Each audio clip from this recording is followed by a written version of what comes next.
So Prewen never left Doris's theater after they invaded. They must be holding Edgar here in their new headquarters.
Vicious bugger! Have no fear, brothers! The leech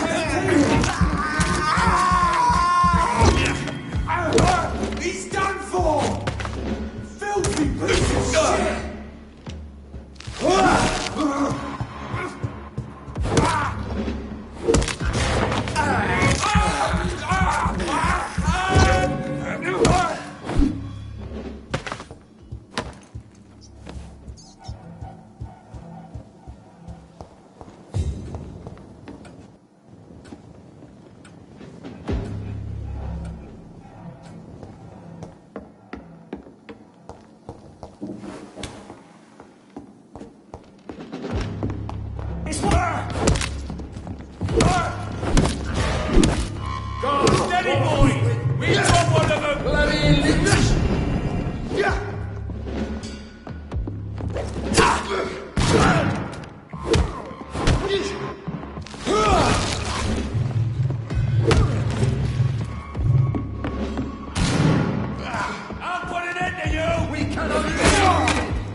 Doris Fletcher was about to become a disaster.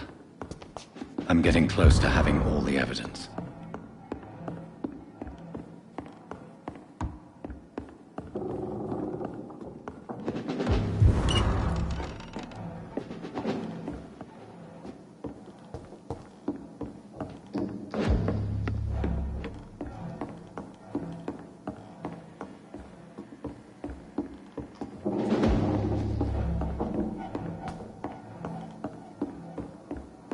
I cannot enter.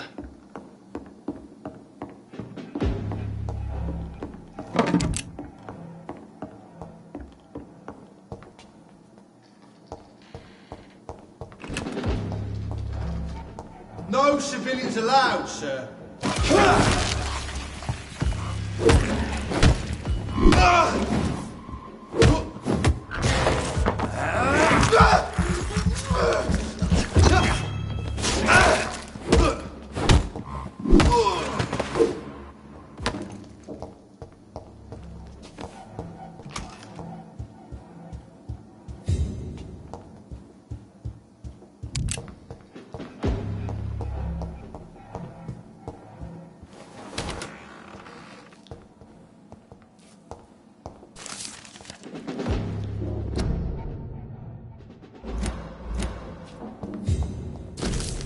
Blood of a pure heart, garlic, blood of a king. I should find the key to that box. It's locked, all right.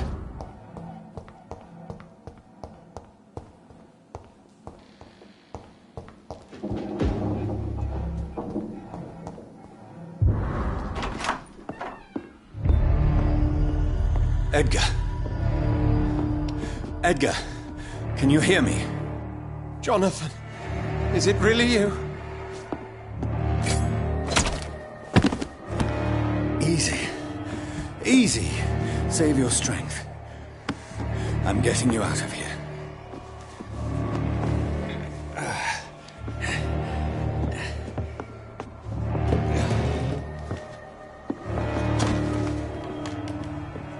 Don't try to spare me.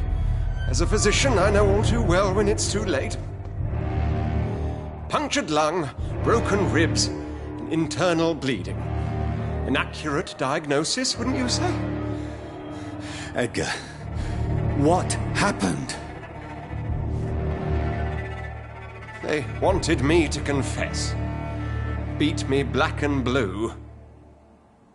Jeffrey McCullum ambushed me at the Pembroke Hospital. He was convinced you and I were responsible for the Skal epidemic. I never imagined that self-righteous fanatic would dare to attack us in the open. What became of him?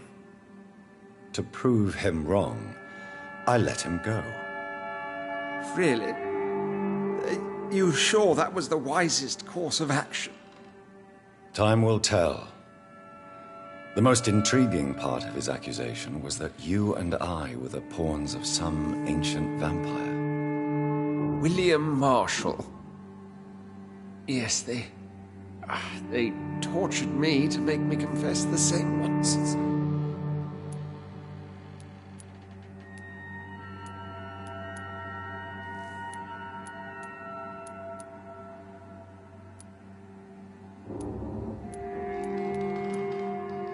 Edgar, as much as I would like to believe you, I have a few concerns that require clarification.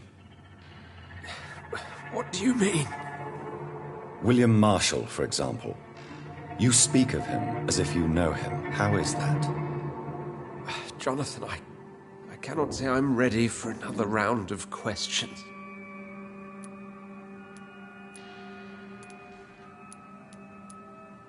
Why would the Guard of Priwen believe you and I created the vampire epidemic? Maybe due to our profession. Because I offered you shelter in my hospital. What can you tell me about William Marshall? Not much. History paints the story he was the greatest knight who ever lived. Amongst the immortals, he had a yet greater legend. Why is the Guard of Priwen so obsessed with him? He was the only ancient vampire to escape the first great hunt launched by the Guard of Priwen in 1854. They believe he's an evil creature plotting his return. Why would he deserve such a reputation? I cannot say. The Brotherhood of St. Paul's Stole has next to no intelligence on him. All I know is that he's supposed to be the oldest of all the British vampires. While investigating the epidemic, I read some of McCullum's findings. I think you have some explaining to do. I have nothing to hide, Jonathan. Nothing at all. Do you know Doris Fletcher's real name? No, I'm afraid not. Her real name was Doris Jones. She was the daughter of Harriet Jones. What do you want me to say, Jonathan? Do you remember when we suspected Sean Hampton of killing Harriet Jones? Yes. The terrible episode that came as a shock to us all. Harriet Jones faked her own death. When I found her in the sewers, she confessed she wanted everybody to pay for what happened to her. That woman was extremely bitter, full of hatred and festering anger. Doris Fletcher visited her mother at the Pembroke Hospital. That's how she first got infected. I know nothing about that. Miss Fletcher once came to visit the sick. That is all I know. No, Edgar, there is more. Doris Fletcher was Harriet Jones's daughter. They exhibited the same symptoms: blind hate and strong physical mutation. What does this sad story have to do with us? Do you know where we are? Doris Fletcher's theatre. This is where that hateful creature plotted to spread the epidemic across London. I only briefly met Miss Fletcher once when she visited the Pembroke Hospital. You say it was to see her mother. She seemed like such a sweet and graceful woman. My point exactly. The disease turned her into a bitter soul, driven by vengeance just like her mother. A symptom of all the infected patients. Certain diseases are known to produce similar effects. Rabies, for example. And rabies is not the devil at work. Come on, Edgar. Don't you see the pattern here? The epidemic, the link between Doris and Harriet, the suspicion of McCullum. How could I? I never saw Harriet Jones again after she fled the hospital. Doris and Harriet shared more than a hidden family bond. They were the embodiment of the epidemic and are linked to the Pembroke Hospital. Come on, Edgar, this is no coincidence. I swear I'm at a complete loss. All I did was administer vampire blood to cure old Harriet. There was no evil plan, no diabolical plot. You did what? I tested the regenerating and healing properties of vampire blood on Harriet Jones. My only intention was to find the cure for influenza, I swear. Whose blood did you use? William Marshall's? Mine? Lady Ashbury's. While transfusing her with human blood, humanely appeasing her hunger, I also kept samples of her blood for my research. You used her blood on Harriet Jones? My God, Edgar, that's unethical. You betrayed 2 of your patients at the same time. I made a mistake. But what is science if not trial and error? We both know it, Jonathan, we both know it. What a poor justification for your morbid fascination and thirst for glory. You have worked beside me. You saw what I'm doing at Pembroke Hospital. Jonathan, you know I'm not an evil soul. Just another victim of this tragedy.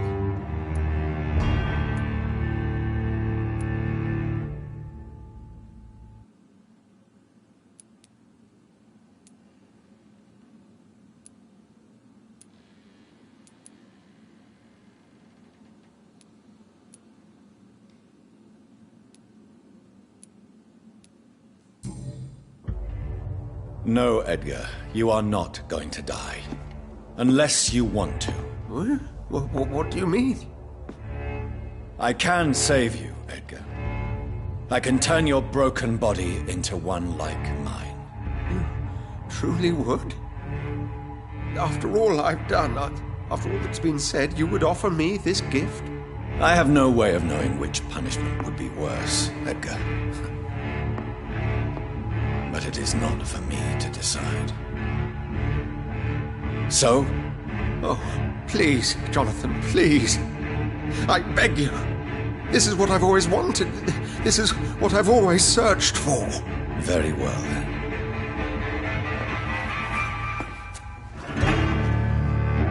Prepare to die and be reborn. To face an eternity of guilt. I'm ready. Oh, indeed, I am ready.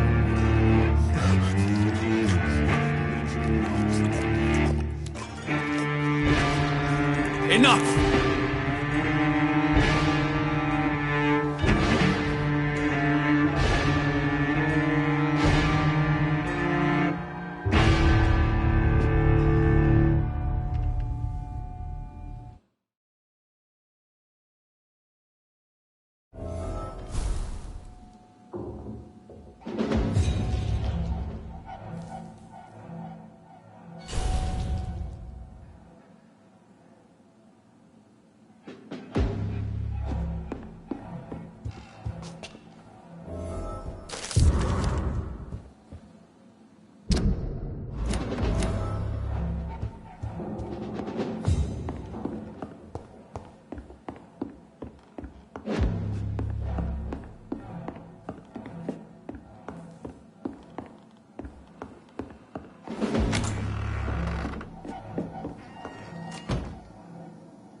return at a more convenient time.